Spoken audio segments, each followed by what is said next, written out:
రిషబ్ శెట్టి గారు ఇప్పుడు కొత్తగా యాక్ట్ చేస్తున్న మూవీ జై హనుమాన్. అయితే రిషబ్ శెట్టి గారు ఈ జై హనుమాన్ మూవీకి ముందు లాస్ట్ యాక్ట్ చేసిన మూవీ కాంతారా. అయితే కాంతారా మూవీ రిలీజ్ అయ్యి 3 ఇయర్స్ అయిపోయింది. అయితే కాంతారా మూవీ రిలీజ్ అయ్యి చాలా పెద్ద హిట్ అయింది. అయితే కాంతారా మూవీతో రిషబ్ శెట్టి గారికి ఒక మంచి హిట్ వచ్చింది. అయితే రిషబ్ శెట్టి గారు కాంతారా మూవీ రిలీజ్ తర్వాత 3 ఇయర్స్ టైం గ్యాప్ తీసుకొని ఇప్పుడు మళ్ళీ ఈ జై హనుమాన్ మూవీలో యాక్ట్ చేస్తున్నారు రిషబ్ శెట్టి గారు. చూడాలి రిషబ్ శెట్టి గారికి ఈ జై హనుమాన్ మూవీతో కూడా ఇంకొక మంచి హిట్ తనకి వస్తుందా లేదా అనేది మనం ఈ జై హనుమాన్ మూవీ రిలీజ్ అయ్యాక చూడాలి. అయితే రిషబ్ శెట్టి గారు మాత్రం చాలా కాన్ఫిడెంట్గా ఉన్నారు.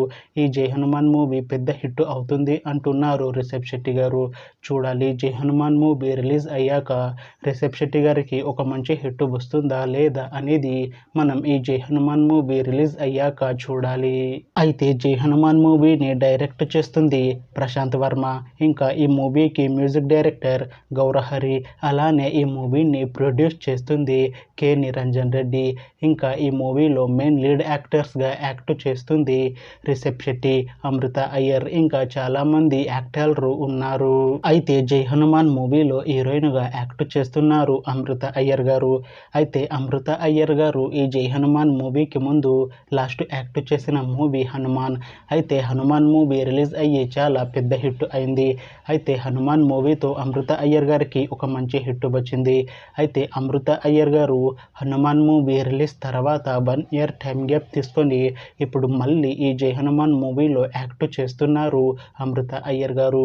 చూడాలి అమృత అయ్యర్ గారికి ఈ జై హనుమాన్ మూవీతో కూడా ఇంకొక మంచి హిట్ తనకి వస్తుందా లేదా అనేది మనం ఈ జై హనుమాన్ మూవీ రిలీజ్ అయ్యాక చూడాలి. అయితే జై హనుమాన్ మూవీ టీం మాత్రం చాలా కాన్ఫిడెంట్గా ఉన్నారు. ఈ జై హనుమాన్ మూవీ కన్నా చాలా పెద్ద హిట్ అవుతుంది అంటున్నారు మూవీ టీం. అయితే జై హనుమాన్ మూవీ టీం ప్రస్తుతం షూటింగ్లో బిజీగా ఉన్నారు. అయితే ఈ జై హనుమాన్ మూవీని 2026లో రిలీజ్ చేసేలా ప్లాన్ చేస్తున్నారు మూవీ టీం. చూడాలి జై హనుమాన్ మూవీ రిలీజ్ అయ్యాక హనుమాన్ మూవీ కన్నా ఇంకా మంచి హిట్ అవుతుందా లేదా అనేది మనం ఈ జై హనుమాన్ మూవీ రిలీజ్ అయ్యాక చూడాలి. అలానే జై హనుమాన్ మూవీతో రిషబ్ శెట్టి గారికి ఇంకా అమృత అయ్యర్ గారికి ఒక మంచి హిట్ వస్తుందా లేదా అనేది మనం ఈ జై హనుమాన్ మూవీ రిలీజ్ అయ్యాక చూడాలి. Thanks for watching this video friends. మీకు ఈ వీడియో నచ్చితే లైక్ చేయండి. ఇంకా ఇలాంటి మూవీ అప్డేట్స్ కోసం ఈ ఛానల్ని సబ్స్క్రైబ్ చేసుకోండి.